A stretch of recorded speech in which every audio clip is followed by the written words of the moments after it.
అనంతపురం బళ్ళారి జాతీయ రహదారిపై NH42 పై ఉన్న బోదకవి ప్రాంతం వరుస రోడ్డు ప్రమాదాలతో రక్తసిక్తమవుతోంది. రోజురోజుకు ఇక్కడ జరుగుతున్న ఘోర ప్రమాదాల్లో అమాయక ప్రయాణికులు, వాహనదారులు ప్రాణాలు కోల్పోతుండటంతో స్థానిక గ్రామీణులు తీవ్ర భయాందోళనల మధ్య కాలం వెల్లదీస్తున్నారు. ఇటీవలే లారీ దహనమై డ్రైవర్ సజీవన దహనం కావడం, గతంలో ఒక్కరోజే 9 మంది బలవడం వంటి వరుస ఘటనలు ఈ ప్రాంతంలో ప్రమాద తీవ్రతకు అద్దం పడుతున్నాయి. ఈ మరణాల మలుపు వద్ద ప్రభుత్వం, జాతీయ రహదారులు అధికారులు తక్షణమే స్పందించి శాశ్వత భద్రతా చర్యలు చేపట్టాలని బూదగవి గ్రామస్తులు బహుళ విజ్ఞప్తి చేస్తున్నారు. బూదగవి క్రాసింగ్ పరిసరాల్లో ఉన్న ప్రమాదకర మలుపులను తక్షణమే రీడిజైన్ చేసి వాహనాలు ముఖాముఖి ఢీకొనకుండా రోడ్డు విస్తరణతో పాటు మధ్యలో హైలైన్ డివైడర్లను నిర్మించాలని కోరుతున్నారు.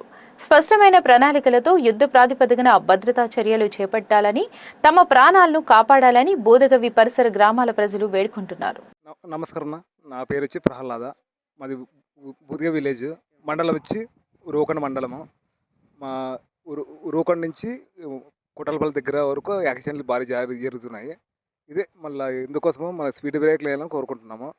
ఇంకోటి కీడు నుండి గ్రహాలు ఉన్నాయని అంటున్నారు. చాలా రీసెంట్గా 3-4 ఏళ్ళ నుంచి చాలా యాక్సిడెంట్లు జరిగినాయి. కనీసం అంటే ఒక 4 ఏళ్ళ నుంచి ఒక 30 మంది వరకు, 32 వరకు చనిపోయినారు. దీనికి ఏదో పరిష్కారం చేయాలని కోరుకుంటున్నాం. కీడంటేనా గ్రామానికి సంబంధించిన ఊరి దేవరే అంటున్నారు, మళ్ళీ ఎట్లలో గ్రామ దేవత అంటున్నారు. దానికి ఏదో పరిష్కారం చేయాలని కోరుకుంటున్నాము.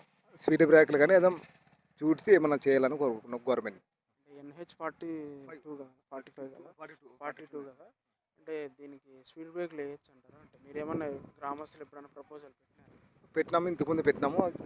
గవర్నమెంట్ వేసేదానికి లేదంటున్నారు. చాలా మటుకు అర్జీ కూడా ఇచ్చినాము, MROకి ఇచ్చినాము. వీళ్ళు చేసేదానికి పెట్టేదానికి లేదంటున్నారు. వాటికి దానికి పరిష్కారం చేసినారు. ఆ సైడ్కి అవి గవర్నమెంట్ వస్తాయి కదా బ్రదర్, అవి కూడా చేసే మాకు చేసినారు. అయినా కూడా జరుగుతున్నాయి. స్పీడ్ బ్రేక్లు అయినా కోరుకుంటున్నాం.